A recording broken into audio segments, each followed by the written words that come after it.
எல்லாரும் நல்லா இருக்கணும். அதுல ஒருத்தர் நல்லா இருக்கு, ஒருத்தர் கெட்டு போனா தப்பு. இப்ப நீ நல்லா இருக்கிற, நான் நல்லா இருக்கிறேன், நாயகன் நல்லா இருக்கிறேன். ஆறு மணி வரைக்கும் வீட்டுக்கு போக மாட்டேன்னு தெரியும். நாளைக்கால வீட்டுக்கு போறது போனாலும் மதியமெல்லாம் வந்துடுவேன். 8 மணிக்கு தான் வருவேன். சரி சரி இருக்கட்டும். இந்த சபையாளுக்கு எது கொண்டிருக்கிறேன் நான் யார்? என்னை பெற்ற தாய் தந்தர்கள் யாரு? எங்கள் சொல் என்ன என்ற விளக்கங்கள் சொல்லி வாருங்கள் சுவாமி. அதுதானே சொல்ல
யார் என்று கேட்டா இல்லையா?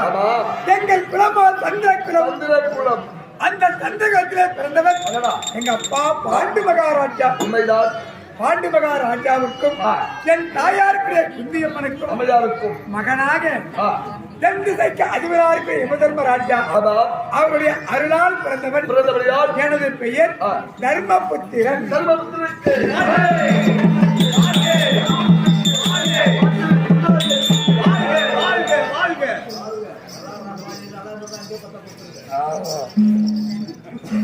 என் பேர் என்ன சொன்ன? தர்மராஜா. ராஜாவா? தர்மரே. நான் எந்த ஊருக்கு ராஜா? நீ ராஜா இல்ல, தர்மர். ஆமா, தர்மபுத்திரன் சொன்னியா? ஆனா எனக்கு இன்னொரு பெயர் உண்டு. என்ன பெயர்? உதிஸ்தர். எனக்கு பேர் உண்டு உதிஸ்தர். ஆமா. எப்படி பேர் எப்படி வந்து உனக்கு? கேள்வி நான் கேட்டு டக்குன்னு பிடிச்சிட்டே போனலாம். இந்த பேரை எனக்கு கேட்கிறியே, அது என்ன சொல்ற?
யுதிஷ்டன் என்ற பெயர் வர காரணமே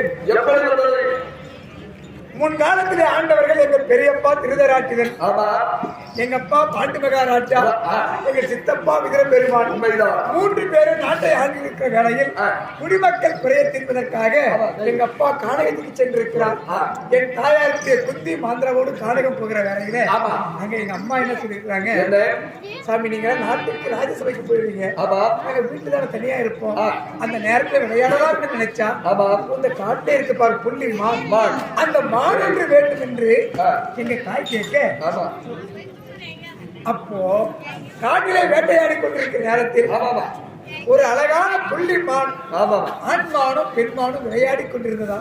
இதை பார்த்த எங்க அப்பா, ஓ மனைவி மான் கேட்டார் இல்லையா, இங்க மான் இருக்கிறது, இதுல ஏதாவது ஒரு மானை பிடிச்சு போகலான்னு சொல்லி ஓடி போய் அந்த மானை பிடிக்க போனாராம்.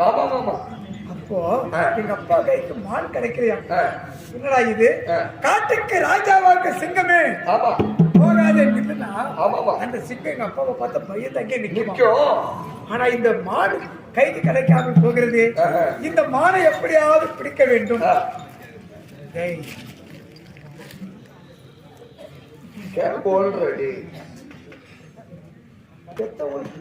இருக்கணும், பேர் இருக்கணும், தருதல மாதிரி இருக்கக்கூடாது.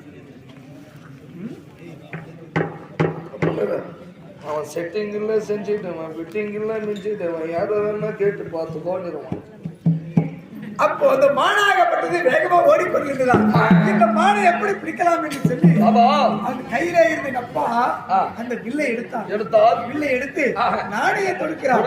அப்ப என்ன பண்ணுது, இந்த மான் வேகமா போகுது, ஓடிக்கொண்டே இருக்கிறது. எங்க அப்பா சும்மா இருந்தாரா, எங்க அப்பாவும் புறப்பட்டார். எப்படி ஐயா மானோட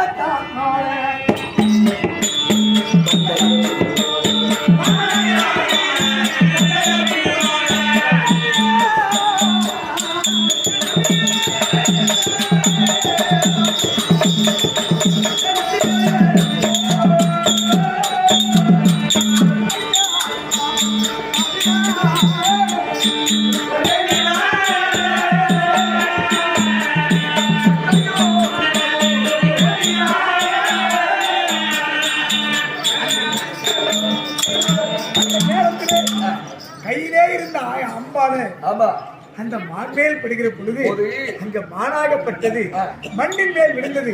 விழுகிற பொழுது ஐயோ இறைவா கடவுளே, யாரோ என் மேல் பணத்தை போட்டு விட்டாரு அப்படி என்று அந்த மானாகப்பட்டது மனித குரலோடு பூங்குரலிட்டது.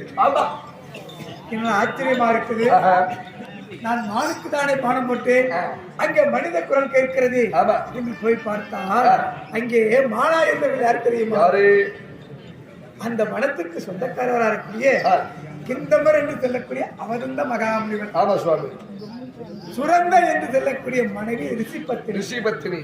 இவங்க 2 பேரும் மானாய் உருவெடுத்து விளையாடி கொண்டிருக்கிறார். இது தெரியாமல் எங்க அப்பா பானத்தை போட்டதால அங்கே பார்த்து அந்த முனிவராகப்பட்டவர் எங்க அப்பாவுக்கு சாபத்தை கொடுத்தார். பாண்டு எங்கள் பானத்தை பட்டா இல்லையா, பாண்டுவின் பானத்தை மிஞ்சியவர் இந்த உலகத்தில் யாருமே வாழ்வது கிடையாது. நான் மானதான் போகிறேன், ஆனால் மாண்டாலும் இந்த உலகமே பேர் சொல்ல வேண்டும். நான் மாண்டாலும் இந்த உலகம் பேர் சொல்ல வேண்டும் அப்படி என்று சொல்லி எங்க அப்பாவுக்கு சாபத்தை கொடுத்தார். என் மனையாளோடு நான் சந்தோஷத்தை இருக்கிற போது என் சந்தோஷத்தை நீ கெடுத்து விட்டாய். அதை போலவே இதுக்கு 2 மனைவி சொன்ன இல்லையா, எந்த மனைவி நீ தொட்டாலும் அப்பவே நீ மாள வேண்டும், சாகணும். சாபத்தை கொடுத்தார். அழுதார், புலம்பினார். பக்கம் அந்த அம்மா சும்மா இருந்தாலும் அந்த ரிஷிபத்தினி அம்மாவும் சும்மா இருக்கல. என்ன சொன்னாங்க, அந்த அம்மாவும் சாபம் கொடுத்தார். நீ எந்த மனைவியை தொட்டாலும் அந்த மனைவி உன்னோட உடற்கட்டை ஏறணும். சாபத்தை கொடுத்தார். இதற்காக இந்த சாப மோச்சனத்திற்காக புண்ணியலோகம் புறப்பட்டார் எங்க அப்பா. சரி, புண்ணியலோகத்தில் பிள்ளை இல்லாததற்கு இடமில்லாத காரணத்தால் மீண்டும் திரும்பி வந்து என் தாய் குந்தியமிடத்தை செல்ல என் அம்மா என்ன சொல்ல தெரியுமா, தாங்கள் உத்தரவு கொடுத்தால் எந்த ஒரு ஆண்மகனிடமும் சேராமல் நான் குழந்தையை பெற்றுத்தர முடியும் அப்படி என்று சொன்ன உடனே எங்க அப்பாவுக்கு பெரிய ஒரு சந்தோஷம். அப்படி ஆகட்டும் என்று சொல்லி தென்திசைக்கு யமனாருக்குரிய அமதர்ம அருளை நினைத்தார். யமதர்ம ராஜா அருளாலே நான் குழந்தையாக பிறந்தேன். அப்படி பிறந்த உடனே எங்க அப்பா பார்த்தார், என் சாபத்தை தீர்க்க முதலாக பிறந்த மகனே அப்படி என்று சொல்லி என்னை உதிரத்தோடு மாறி எடுத்து மகனே நீதானா எனக்கு உதிஸ்தரன் என் தலைமகன் நீயே என்று சொல்லி என்னை மாறி எடுத்து எனக்கு உதிஸ்தரன் என்று பெயர் வைத்தார் எங்க அப்பா. ஆமா உதிஸ்தரன் என்று எனக்கு பெயர் வைத்தார். அங்க பெயர்ந்து கொஞ்சம் காலம் கழிந்தது. எங்க அப்பா பாண்டு மகாராஜா என் தாயாருக்குரிய இளைய தாய் மாந்திராதேவியை தொட எங்க அப்பாவும் என் சிறிய தாய் மாந்திராவும் மாண்டு விட்டார்கள். அங்கே மாண்ட பிறகு நாங்கள் இருந்ததோ சாலிகோத்திர மகா ஆசிரமம். சாலிகோத்திர வனம். அந்த சாலிகோத்திர வனத்துல சதாசிங்க மகாமுனிவருடைய ஆசிரமத்தில் ஆமா நாங்கள் 5 பேர் பிள்ளைகளாக பிறந்து 16 வருஷங்கள் நாங்கள் ஆசிரமத்திலே வாழ்ந்தோம். 16 வருஷம் இந்த சதாசிங்க மகாமுனிவர் ஆசிரமத்தில் வாழ்ந்தோம். எனக்கு இந்த தர்மனுக்கு 16 வயதானது. இதை பார்த்த எங்கள் தாத்தா வாழ்க்கைய பின்பற்றியார். இந்த பாண்டவர் 5 பேரும் காட்டில் இருக்காங்க இல்லையா, 16 வயது ஆகிவிட்டது. இந்த சந்தேகத்தை யாருக்கு இளவரசு பட்டம் கொடுக்கலாம் என்று பார்க்கிற பொழுது முதலிலே யார் பிறக்கிறார்களோ அவர்களுக்கு தான். அப்படி என்றால் தர்மன் தான் முதல் பிறந்தவன், அவனுக்கு இளவரசு பட்டம் கொடுக்கலாம் என்று சொல்லி எங்க தாத்தா நினைக்கிற பொழுது அஸ்தாபுரத்துக்கு வரவழைத்தார். அதை கண்ட என் பெரியப்பா மகனாற்றிலே என் தம்பி துரியோதனன் எங்கள் அப்பா ஆண்டு முடி நமக்கு இல்லாமல் போயிடுவோம் என்று சொல்லி தந்தை இல்லாதவர்கள் இந்த பாண்டவர் 5 பேரும் முடிய கொடுத்தால் நாட்டுக்கு அவக்கேடு வரும் என்று சொல்லி பாவமெல்லாம் தான் செய்த பாவமெல்லாம் போக்குவதற்காக எங்களை 7.5 வருஷம் யாத்திரை ஓட்டி வைத்திருக்கிறார். கன்னிகா யாத்திரை. 7 வருஷம் கன்னிகா யாத்திரை சென்று வர வேண்டும் என்று சொல்லி எங்க தாயாருடைய பிந்தியம்மனோடு நாங்கள் 7 பேர் வந்திருக்கிறோம். சரி, யாத்திரைன்னு சொன்ன கன்னிகா யாத்திரை இருக்குது. ஆமா, அப்படி கன்னிகா யாத்திரை என்ன சாமி?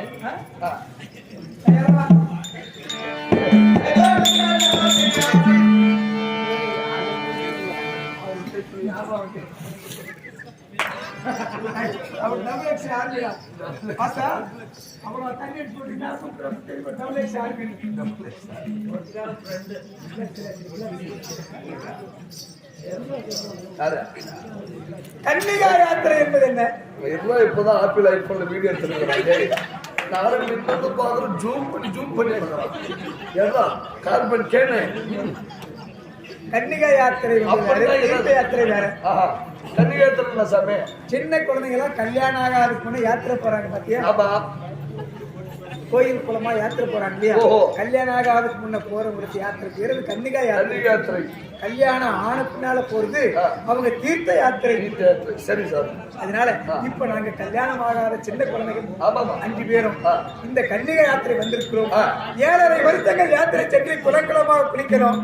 எங்கே கோயில் தெரிய சாமி கும்பிடணும். நாங்கள் செய்த பாவம் எல்லாம் போக்க வேண்டும் என்று சொல்லி நாங்கள் எல்லாரும் வந்திருக்கிறோம். இன்றோடு 7.5 வருஷம் முடிய போகிறது. வெடிந்தால் நாங்கள் மீண்டும் அஸ்தாபுரம் போனா எங்கள் பெரியப்பா எங்களுக்கு இளவரசு பட்டம் கொடுப்பான். அதனால நாங்கள் அஸ்தாபுரம் பார்க்கணும். என் தம்பிமார்கள் எல்லாம் ஆற்றங்கரையிலே குளிக்க போயிருக்கிறார்கள். அதனால என் தம்பிமார்கள் எல்லாரையும் குளிக்கிறவங்க எல்லாரும் குளிக்க போய் சீக்கிரமா குளிச்சுட்டு செட்டி கூட போடாம சின்ன பசங்க தான். அதனால என் தம்பிமார்கள் எல்லாரையும் அண்ணா அழைத்தார் என்று சொல்லி சீக்கிரமா